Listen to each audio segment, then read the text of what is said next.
Happy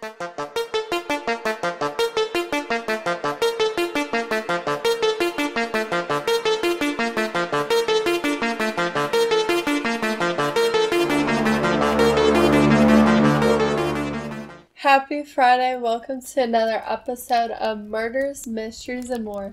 My name is Kaylee. And my name is Desi. Be sure to like and subscribe. Don't forget to hit the bell next to the subscribe button to turn on post notifications. Before we get into this case, we always encourage those who have useful information to any unsolved case, please report it to your local police and sheriff department. Before we get into this case, please be advised, this video is not recommended for people under the age of 18 and will contain some very graphic details. If you do not feel comfortable listening, please click off now. Today we are going to be diving right back into more of the Zodiac cases. If you haven't watched Zodiac Part 1 and or Zodiac Part 2, I'm going to link it in the description below and be sure to click on that and watch that. I recommend watching both videos so that you know what's going on. Now, previously in our video before, we talked about Brian Hartnell and Cecilia Shepard, who were both college students at Pacific Union University. We also talked about how they were a couple picnicking at Lake Berryessa in California when a strange man who claimed to be a convict from Montana stabbed the couple. Cecilia died and Brian lived. We also talked about Paul Stein, who was a cab driver, and he had a white male passenger that entered the vehicle and proceeded to shoot Stein with a 9mm gun, and the cab was, of course, cleaned after the killing. Now back to November 8th, 1969. So the Zodiac decided to mail a card with a cryptogram consisting of 340 characters. Z340 was unsolved for over 51 years. Fast forward to December 20th, 2020, the message was finally decoded, and it read that the Zodiac Killer said he was not Sam. To talk about who basically Sam was. So Sam was a caller that spoke on the AM San Francisco show. The Zodiac Killer goes on to state that he is not Sam and he is not afraid of the gas chamber. Sam said when he was talking on the AM show he was scared of the gas chamber. And the Zodiac Killer says he's not scared because it will send him to paradise sooner.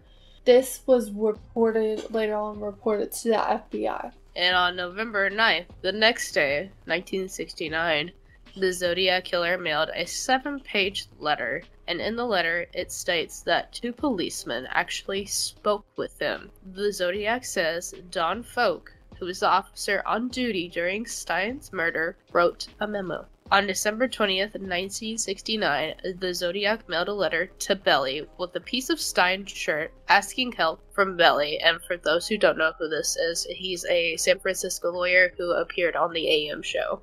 So February 18, 1970, the Zodiac kept sending these letters to authorities. April 20th, 1970, the Zodiac wrote, quote unquote, "My name is blank," end quote, and in that blank section it contained a 13-character decipher. Still, that 13-character decipher has not been solved to this day, and that's apparently whatever his name is. And then back to February 18th, 1970, there was a bombing of the San Francisco Police Station at the Golden Gate Park. Deaths of Sergeant Brian McDonnell.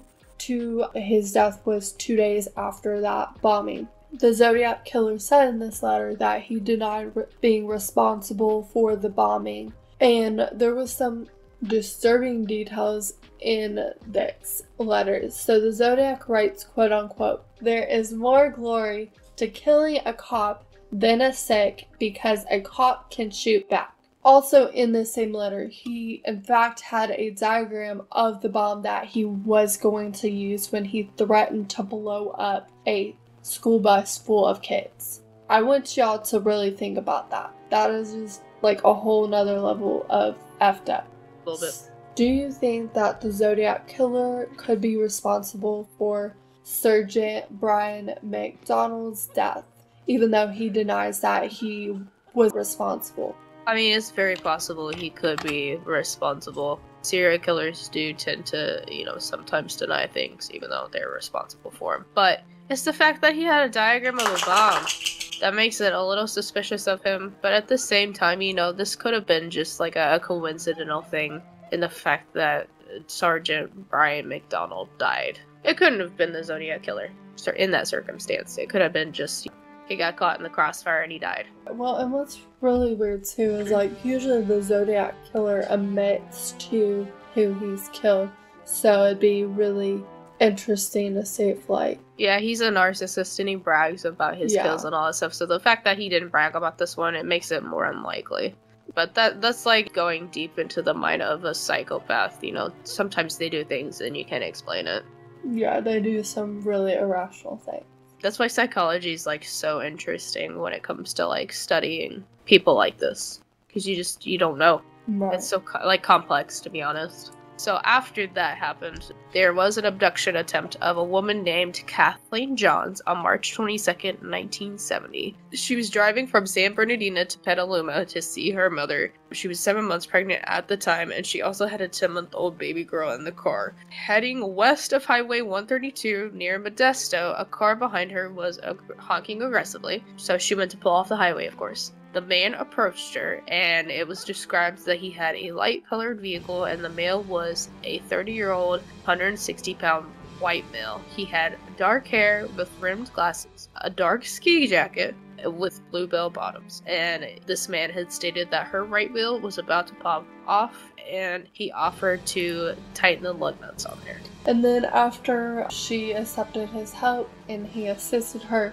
the man drove off. So obviously Kathleen went to take her car on the road again, and when she attempted to drive again, she almost crashed in the road and realized she had to pull over again. And then apparently this man must have seen her struggling, so he circled back around and he decided to offer a ride, and so she climbed in. He did appear friendly, so she didn't think too much harm of it, and she did ask him to drive her to a service station to get help with her vehicle. However, this man did not drive to a service station. This man decided to drive on side roads, possibly around a location called Tracy, California. It's just in the middle of nowhere. They were driving around 1.5 hours. Kathleen started to not really trust him because he was not taking her to an actual service station.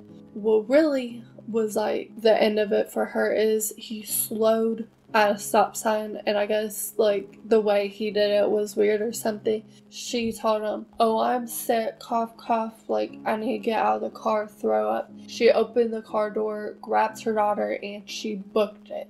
She ran to an open field, decided to hide from him because she didn't know what his intentions were. And then this dude shut the car door and he drove away from the scene. He was supposed to be taking her to the service station. Where do you think he was actually taking Kathleen to? Do you think that he did have intentions to possibly hurt her? I feel like if he wasn't taking her to the service station, he might have been taking her to a secret bunker or house that he had possibly had the intention of hurting her in some way, whether it was raping her, killing her, whatever. Obviously, this man was hella suspicious, acting weird, and she didn't not trust him for no reason. Most people have that intuition that they listen to, or that gut feeling that they listen to a lot of times. If Kathleen didn't trust this man was probably not trustworthy and he had ill intentions. This was the Zodiac Killer.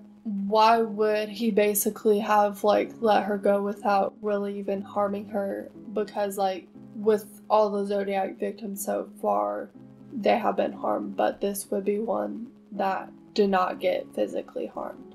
I feel this is it's more out of his MO for sure, because this would be his solo killing, quote unquote, with a woman. Maybe just he let her go because he was afraid of being caught after all the things that he had done and all the letters he had sent in. Or maybe it was the fact that maybe she was just here and now kind of thing, and after she escaped, he was I'm just gonna go find somebody else to fill the void that I have right now. Right, it might not have been worth it because she was already, like, on high alert. No, definitely not. He would have gotten caught if, you know, and she seemed to be the type that would really, like, fight for herself. Ted Bundy was actually around in this time era, too, so this very notorious for his killings. Man, that dude was a delusional.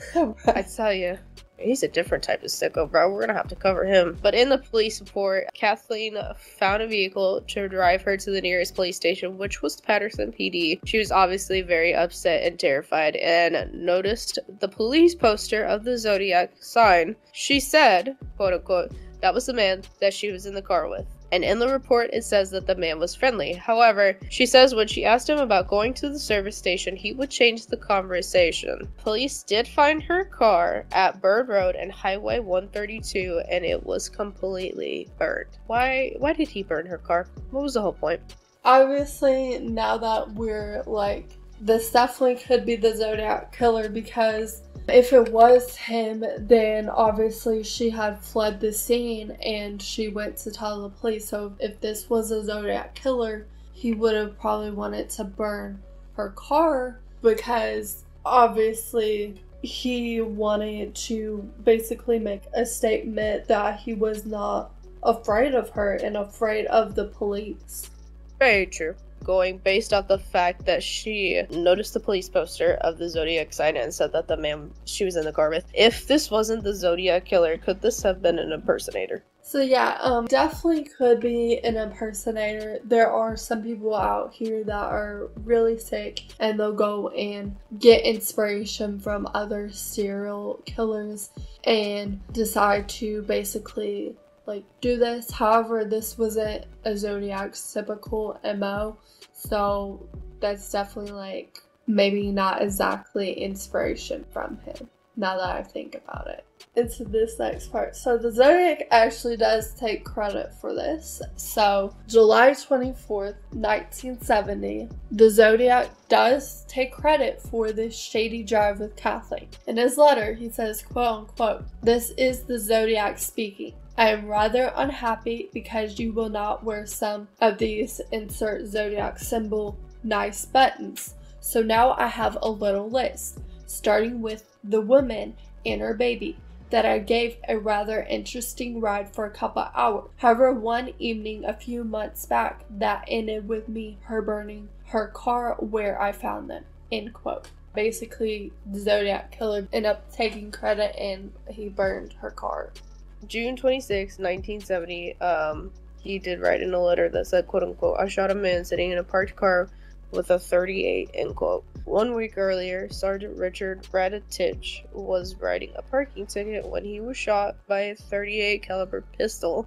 He was shot through a closed side window on the driver's side and died 15 hours later. The San Francisco Police Department do not believe it was the Zodiac, however, many theorize. So why did the police believe that this was not related to the Zodiac Killer, even though the Zodiac wrote a letter in claiming that he shot a man in a parked car with a .38? I think that they might not have believed that it was him, because while yes, Sergeant Richard did get shot with a .38 caliber pistol, and the guy, the Zodiac Killer, said he was also shot in a parked car with that. That's also a very like broad statement. So I think that the police felt like it was too broad of a statement to really just say like the Zodiac Killer did it, even though it just kind of seems like maybe the two could be correlated. But again, the main reason why the police didn't really go off of it is just not enough sufficient like physical evidence. And then there is another possible victim, and her name is Nurse Donna Ann Lass. So she worked as a nurse at the Sahara Tahoe in Lake Tahoe, California. Lake Tahoe is a freshwater lake in the Sierra Nevada mountains in the United States of America. And the Sierra Nevada are basically the mountains between Nevada and California. And then they have that Lake Tahoe. And then the nurse's full name was Donna Ann Lass. She was born November 3rd, 1944. She was born in South Dakota. The last time she was seen was at the nurses' station at Sahara Tahoe Casino and Hotel. She resided in San Francisco in the intersection between Washington and Cherry Streets. Her roommates were Joanne Goach and Carol Emmerich. Her logbook had indicated that she left at 1:50 p.m. on September 5th, 1960. She did return for her shift on the next day, and her car was parked at her apartment complex. But then an unknown male called her landlord and said she wouldn't be returning due to a family emergency. And that call turned out to be a hoax, of course, because she's still missing. Could this be the Zodiac Killer, or could this be a Ted Bundy case like some people theorize? That's a really good question. So I do feel like that, I mean, it could be either, but I do feel like you do have a point with the, Ted Bundy, because Ted Bundy, typically, he went after women and he would kidnap, rape them, all that kind of stuff. And because she is, missing and her body still hasn't been found, stuff like that makes me think that it's more likely a Ted Bundy case. However, it could still be the Zodiac Killer. The Zodiac Killer could have maybe changed his MO, but typically the Zodiac Killer would target couples, and this was a mother. And the Zodiac also didn't really have sexual intentions that we know of, and Ted Bundy definitely had more sexual intentions. That's why he went after young women. That makes me feel like it's more related to Ted Bundy, if it's one of the two of them. Now, a little correlation between Donna Loss and Kathleen is that both of these were women. These were not couples. The Zodiac Killer typically went after couples. Occasionally he went after one person, like he did Paul Stein, the cab driver, which was a man, but he didn't really go after women by themselves. Also, both of those two cases, if it was the Zodiac Killer, would basically mean that this would involve a new MO. Now, in 1999, an ex-investigator basically talked about how another previous investigator admitted to forging the Donna Loss postcard.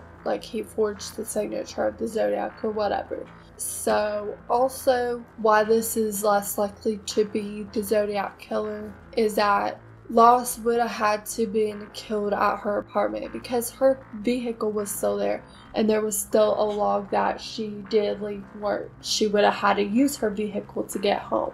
That's not something the Zodiac Killer would do. A lot of his killings were in the middle of nowhere, but they were never at people's homes. They were always in the street. So that makes it less likely. However, Loss she lived between Washington and Cherry Streets, and there has in the Paul Stein case, he was basically murdered in that area. So that's not too far from him. It is still within a location the Zodiac Killer would kill someone. Now, there is a person that does mention that the Santa Rosa hitchhiker murders do have a very similar theme to those two cases.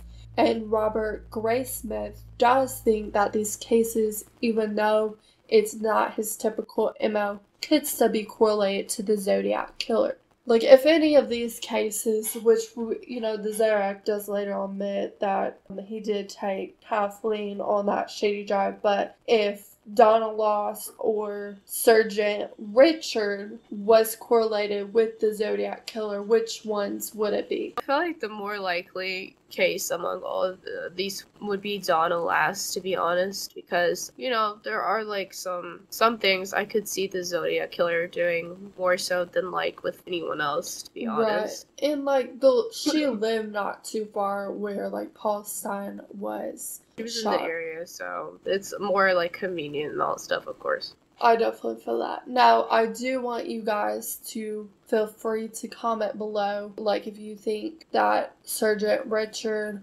or Donna Loss is correlated with the Zodiac Killer. We want to know what you guys think below. But with that being said, these cases have left us with more questions rather than answers.